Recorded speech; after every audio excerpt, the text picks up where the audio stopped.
Well, hello, friends. Mike Falkenstine here with 1A Catalyst here again with my co-host Steve Schirmer in South Carolina. And Steve, we've had a little break from missions talk, but I think we've got these three shows on the kind of the impact that COVID is having in kind of different areas of missions. And I think we're going to be back in a big way, and I'm excited about these shows. It's kind of nice to be back, isn't it? I know we've taken a little hiatus. I know I was doing that with our videos for SRC, and but we've talked about these subjects or similar subjects before related to COVID, but I think it's still a critical topic when you're combining it with missions and how it's impacting, because I think it's an ever evolving situation. In terms That's of right. Approach to missions, how it's still impacting short term, how it's impacting things like you do, creating resources for different countries, how it's impacting cross-cultural workers still today after we've entered our third year or going into our third year now. So it's a topic that I think is important, but is a topic I don't often hear people talk about at the same time. That's right. And at least a part of this, Steve, right, is that, it seems like every time we get kind of to a place where this is going to end, it doesn't end, right? And so these variants that have come out, and you're talking about we're into our third year, and I don't know that any of us in March of 2020 could have imagined that we would have, in February of 2022 to be, still really dealing with this. So that's at least a part of it, isn't it?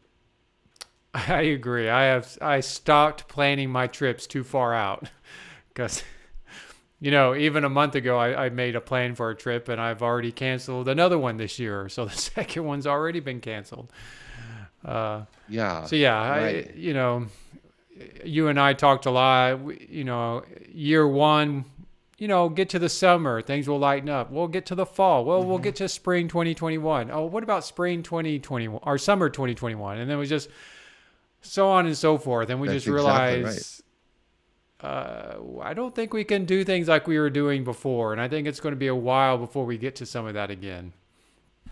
That's right. And so that's why, I know you and I felt like this would be an important topic to cover. So, Steve, just quickly for those watching, let me just give a quick overview. So this episode, we're going to do a episode on kind of COVID's effect on cross-cultural workers.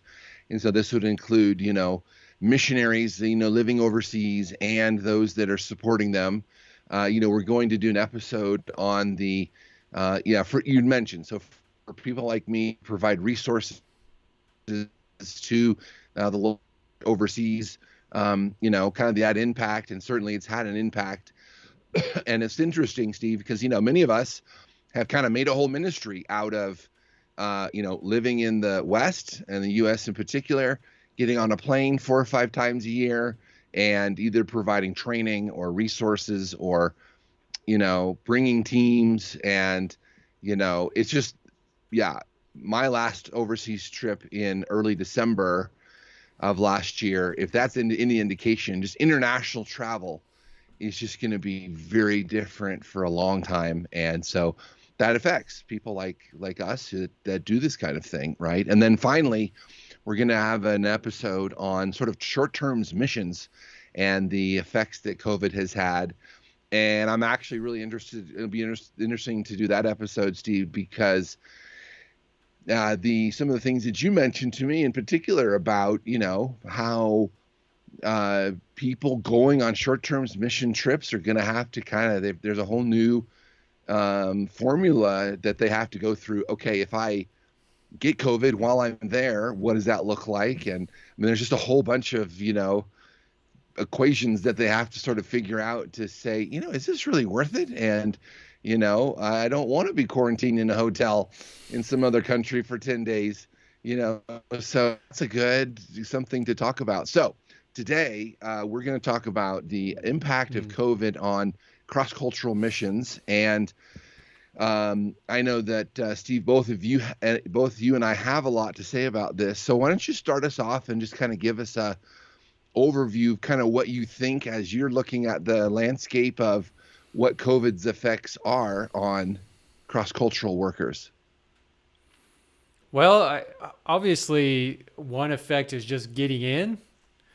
I mean, there's still Mm-hmm. issues with that. I mean, I think that's becoming less of an issue over time, but there are still people trying to find their footing, trying to find where they're going. Well, and then you have places like China where people were locked out in 2020. If they left for Chinese New Year, not knowing there was going to be a completely closed borders at the time for China, and they still never got in. I know people who are still waiting after 2 years to get back. They're committed to the country. They're committed to their careers over there. This isn't just missionaries per se. There are just professional expatriates that work over there, and they're struggling to get in. Right. I mean, Right. you And so look the at getting in, yeah, the getting in part, there's two, maybe just as you're talking, Steve, I'm thinking, okay, there are the new missionaries who feel called, but then there are, and we don't think about this often, there are the people who have been there, let's say, whatever, 5, 10, mm-hmm. 15, 20 years. And, the stories that we hear, I mean, you and I have a lot of familiarity with China, but there was an article I read about a guy who had to go, he was living in China, had to go back to the US because his mother was sick. She recovered, and so he was ready to come back. And just what it took for him to get back into China was incredible. I mean, not only the 3 weeks quarantine once he got there, but then another 3 weeks at his apartment, and the special visa he had to get from a consulate, Chinese consulate in the U.S. And so, I mean, it's yeah, on both sides of that, it's really something, isn't it? Yeah, and then you have on top of that, just across the board, especially across Asia, you have the ever-changing entry protocols, just That's right. centered around COVID itself. And That's they're right. constantly changing. I mean, even where I go to the Middle East at this moment, just getting in, we're constantly having to check. So even I say 3 weeks ago it was one. I just checked yesterday, and then January 31st, the rules changed again. And Wow. and I've just, the people that are going with me on the next trip, I'm having to warn them, okay, this is what it is today. So actually what I've already said to them is invalid. And so now I've got to go back and say, okay, here it is again. But know that as we get closer and closer and closer, there's changes that are taking place probably again. And then you have the mindset of people who are just moving there. I've heard people talk about, do they really want to go through the hassle of the quarantines? I've heard in some countries where kids, the potential of their children being separated from the adults to limit and their extreme overreaction of preventing spread. So then they separate families from themselves, which doesn't make any sense to me. But there are places that are, saying that is a strong possibility. So I've heard missionaries talk about, is it even worth going through that? Because their kids are young. What damage would it do to their children? And then you got the education piece, with a lot of expatriates not returning to certain fields, how it's affecting their kids when all their friends are now gone. Like, not just a few, we've all experienced, you have one or two that leave every so often, and that's always true. But then you have this mass exodus of your children's friends leaving. And then you're constantly going in and out of virtual versus in-person education. And then you've got, if you test positive, some places require that you go to hospitals. And you don't have a choice. And that's not just China, that's other countries as well. So then if your kid gets sick, they're taken from you because they're forced into a quarantine hospital, even if they don't need to be in a hospital. It's just, a bad cold for them, and they can just stay home and rest. there's a lot of things going through people's minds, and thankfully I think a lot of missionaries are willing to go through that. But I know there are people, and it's impacting some who are willing to go, and because it's, as we say in China, it's a lot of mafan, um, Mm-hmm. a lot of trouble to do stuff. And so I do think it does impact it long term, or at least in the immediate short term, maybe not long term. Of course, when we get past this, hopefully things will get back to some sense of normalcy. But Right. Right. time will tell. That's right. And so, Steve, in terms of the getting in piece, the I guess I'm wondering if you have any sort of thoughts about, like, if you were counseling someone who was preparing to, and really felt like God had called them to go to a particular country, knowing that there were sort of weeks of quarantine ahead of them, what advice would you give to them? I mean, the first advice is if God's called you to go, don't use that as a reason not to go. Right. It's just part of it. I mean, yeah, I've watched friends go through it, and it's not fun, and you get claustrophobic, and you feel like there's only so much of staring out the window that helps. But Right. you just got to plan ahead. You got to plan the snacks. You've got to be prepared for whatever food the government or the country or the hotel gives you, because you really don't have a choice. That's right. And if you don't like it, well, you need to really just plan for it. And That's right. I think that's good. because, if you go to China, I mean, or even I've seen friends go to South Korea, you get what you get. And if you don't like kimchi in South Korea, well, you're going to be in a lot of trouble. um, so you just got to plan. You got to plan for activities. You got to plan to be do some kind of exercise that you don't need a big space for. And you just got to prepare mentally that you're going to Yes. be in a tight space for a couple of weeks. And, Yeah, that's right. Yeah, I I like think that. that's what you just got to do.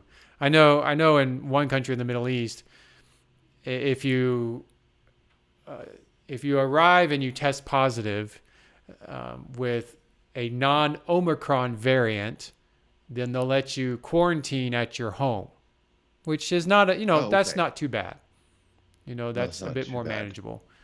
And so if you're moving into a place and you got a place lined up, then yeah, you're going to be okay. But if you test positive for the Omicron variant, then you're forced into a government determined hotel, a quarantine hotel, specific for Omicron patients, whether you're showing symptoms or not. And you're going to be stuck there for 14 days, and then they're going to give you the bill at the end, and you've got to pay for it. So you do have to prepare to be able to pay whatever is going to be required at the end, which could be substantial in the end. That's right. And I like what you said, Steve. I think it is important to, like, especially if you knew going in that that was something that was going to happen, just plan for that. So Mm-hmm. I remember, the story I just mentioned about the guy who left China and had to come back in. It seems like he did a pretty good job of that. So he just determined that he was going to try to get whatever exercise he could get. And he brought the books and stuff to read. And, of course, 3 weeks in a, whatever, 150 square foot space is still going to be pretty tough. But, at least knowing going in, I'm going to do whatever I can to prepare and plan for that, I think is good. And then, Steve, you began sort of mentioning the kind of what's going on with missionaries that are still and cross-cultural workers that are still, in these countries. And, some of those stories, and I know that we'll link an article that you and I both really like from our friends at China Source. But it's really something, isn't it? The people who are left in these places are just kind of the impact that it's having to them. Like they're in country, they never left, and yet so many of their colleagues and people left and have not been able to get back. And so having to deal with those friends' belongings, their apartments, which for whatever year and a half, 2 years, they were still paying for. I can only imagine the impact that this is having. And then, see, we talk about, them, doing the work that God has called them to do in country. And in some places, every neighborhood has a COVID testing station. They're not allowed to go to certain places. And so just the movement of, in these cities is hard. And so I know that really hit you too, didn't it, Steve? That, just you think about these people that are still there and the impact that this is having on them. Yeah, it can be a very deep emotional impact, psychological impact on them. That's right. I mean, there's definitely not a uniformed experience across all the countries and the missionaries. You've got our friend David Joannis in Thailand. They've had their lockdowns of sorts, but for the most part, he's been, at least from what I can see from afar, been fairly free to move around most of the time. That's right. Hasn't, there's some protocols in place here and there in Thailand. And there's been, as I said, some lockdowns in the past, but not as much as other places. And then you've got India that have been in and out, Nepal in and out of lockdowns. And it's heavily impacted them where churches were for any gathering, churches, mosque, Hindu temples, whatever, a lot of restrictions.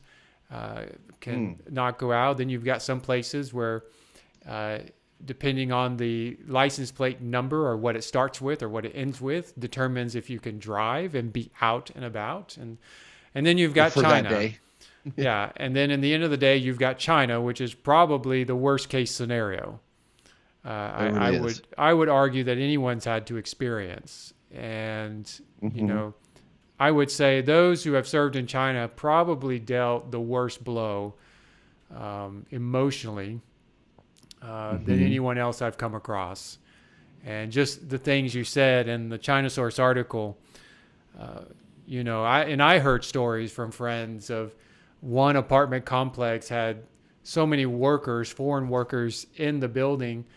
I think it went from like 40 to 50 families down to 10 in a very short amount of time. And then those 10 ultimately had to pack up the other 40 apartments and sell stuff and, ship stuff back to wherever the foreigner was from, or, give away whatever's lost to the other expatriates in the city, just to, there was a lot of and it's not like the ones left behind had to do it, but they wanted to serve those who were not able to return and help them.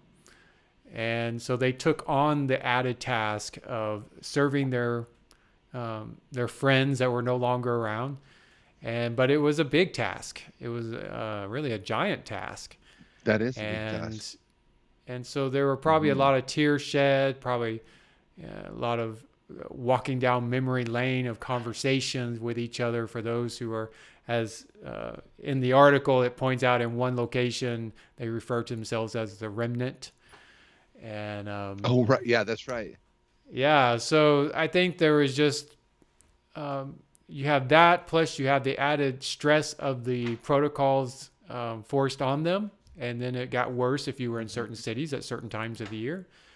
And then you have the added stress of just the security implications that are going on there. And just everyone knows how China surveys their people and to the extent that they're doing it.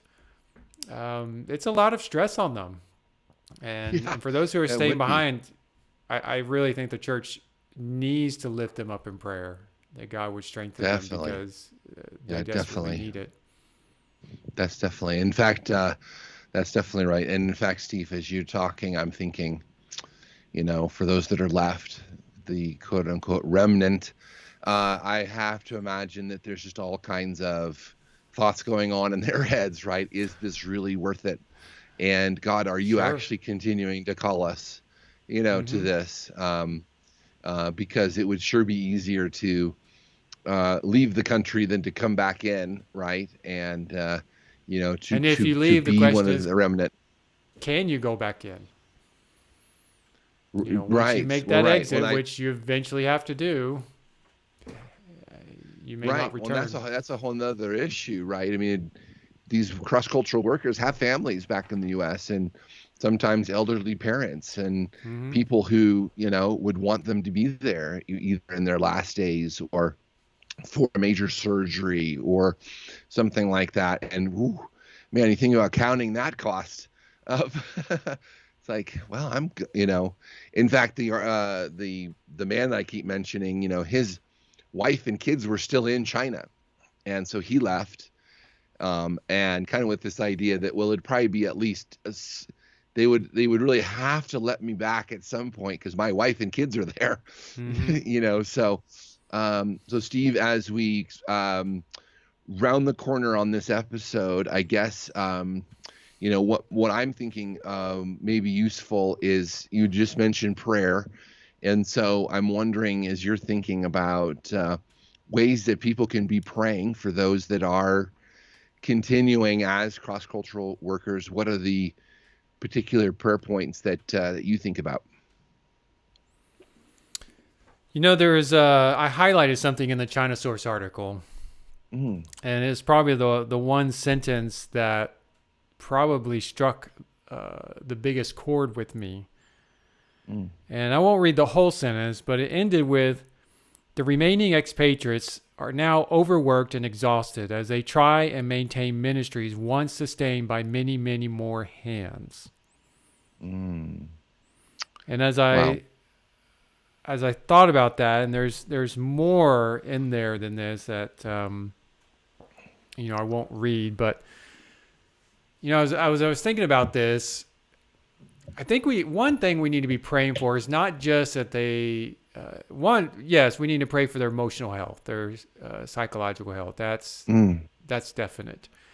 But I also think we need to be praying that God would give them creativity and the ability to say mm-hmm, no. mm. You Right. know, when I read this, and granted, you read the whole article at the end, I think it's encouraging. But the fact that this part is in the article is just reality. There's a lot of stress on these workers just from their organization. You know, one time you have all these workers Oh, right. inside one country. You've got all these ministries uh, taking place every day, day in and day out. You have multiple hands and feet. And even at that time, everyone feels like they need more hands and feet involved to make it work. And now most of the people are gone, but they're still trying to sustain the ministries of 3 to 4 years ago, or at least some of them are, when in reality they Right. can't. I mean, it is No way. physically impossible. Right. Yet, according to this article, some people are even leadership, or it sounded like they're expecting them to keep the ministry sustained that were from Mm, before. And I think we have to take a step back and reevaluate. Okay, we have this many people now versus the numbers we had before. And so, what is reality, and what can we do? What do we need to let go? What do we need to focus on? How do we need to be creative? I think we need to be praying in that direction because we don't want them to mm. leave. We don't want them to give up, but they Right. need to That's be right. able to just let things go and focus on what they can do, not focus on what they did do. Maybe there's something they did they need to focus on. Maybe it's something completely new, but regardless, we need to let go of all that stuff from 3 or 4 years ago and just say it is what it is. God is That's sovereign. right. He understands. He knows. And we don't, it is not up to us to try and force these things to remain. Um, and That's good. I am concerned, and I've been concerned for a while about that there are people like that are just trying to keep the pre-COVID normalcy, when in reality they're Mm-hmm. not in it. And That's we are right. not going back to that. And so we Right. need to just reevaluate. We need to pray that God would give them creativity, the ability to say no, the ability to step in faith and just accept that what they did before isn't going to happen, or at least most of it, and just keep moving forward what they can. Um, while we're also praying that God would keep them healthy emotionally, mentally, spiritually, at the same time. Mm, that's really good. I mean, yeah, as you were talking, Steve, I was thinking the missionaries and their sending agencies need to, yeah, I would agree with you completely, completely rethink everything, just as the rest of us have, right? I mean, all of us in And one that's form true or across the another. board. I've argued that Yeah, it across really the is true. board. Yeah, it really is true across the board for sure. I mean, I know you and I both are, making changes that we didn't think we'd be making. If you would have talked to this January of 2020, Hmm. it's we all have had to do that for sure. And so yeah, I would say I would just agree with all of that. Be praying, folks that are watching, for these dear ones. And I think the other thing to do too, Steve, for these dear friends is to kind of just piggybacking on what you said, just um, even if you're supporting someone who's a cross-cultural worker overseas, just sort of to redefine your expectations of what they're doing, just understanding, the environment that where they're doing their ministry. All of that is just different, right? It's Hmm. yeah, it's not going to look the same. And I mean, gosh, for now, they're just trying to survive there. I mean, they're just trying to like day to day do what they need to be doing, just to kind of keep their families okay. And so whatever ministry happens in all of this, it's just going to be an extra blessing, right? An extra bonus. So, I mean, I assume you'd agree with that, Steve. Yeah, absolutely. Something else I'm just going to, I know we're getting to the end of this, but I wanted to point this out because in all the changes, my opinion, governments in a lot of places are using COVID as an excuse to do certain things, to implement That's certain right. regulations. And I'm not talking about COVID protocols, but more of preventing, um, the expansion of certain Christian or religious activities, the ones they don't approve of. Obviously, Mm-hmm. China is doing that. It's clear that Mm-hmm. India has already started moving in that direction. And as I'm constantly told by some of my colleagues, Nepal is the little brother of India, and whatever India does, Nepal does. And they're already Mm. talking about how it's affecting the Christian, and specifically in that region, I would say between those two countries, the Christian and Muslim communities. And Mm. so I think there's governments, certain ones, are going to use this even post COVID as an excuse. They'll use COVID as the reasoning, but it's really just an excuse to do what they've wanted to do.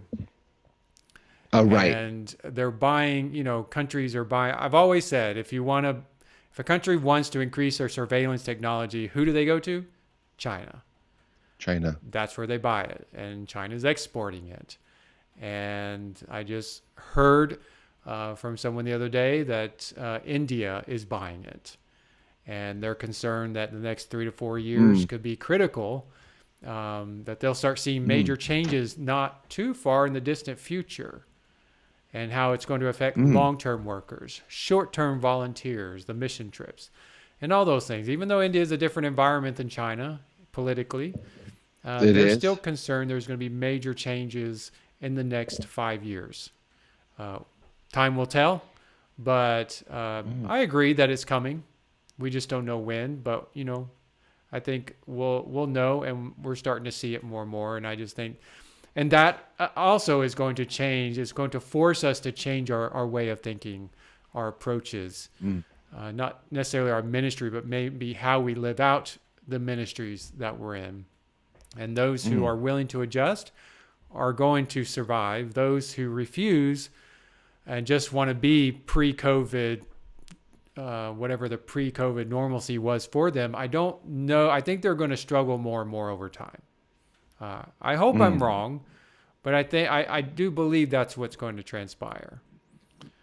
And Well, we can so, add all of that to the prayer yeah, requests, right? As we end, we can be just really praying through that situation for sure. That's right. Well, that's good. Well, Steve, as we end the episode, any final thoughts, especially if there are some cross-cultural workers watching? What would you want to say to them as we end this episode? My final thoughts, despite all the new realities, some negative, some just, it's kind of a downer when you think about it, to be honest. Mm-hmm. God is still at work. That's right. I mean, there are still people hearing the gospel. There are new communities being engaged with the gospel. There are workers out there. Just one of our little networks that we have. The report I got at early January about 2021. I mean, they alone were able to share the gospel with over 25,000 people last year. So there's a lot of incredible stuff going on. So I think as we assess reality of entering countries, as we'll get into another episode about short-term mission trips, which is a very interesting topic at this point. And, it really just as we assess those realities and accept what we have to address, what we have to look into, the added expenses that we have, especially for short-termers, because there's clearly an added expense to the average mission trip. There are still incredible opportunities. God is still working, and we just need to embrace them so we can get through them, so we can see God work when we get past them, because He is, and it's absolutely amazing what He's doing out there, and that we just get to be a part of it. It's just part of it, it's part of the 21st century. So that's right. Yeah, just adapting so we can keep moving forward.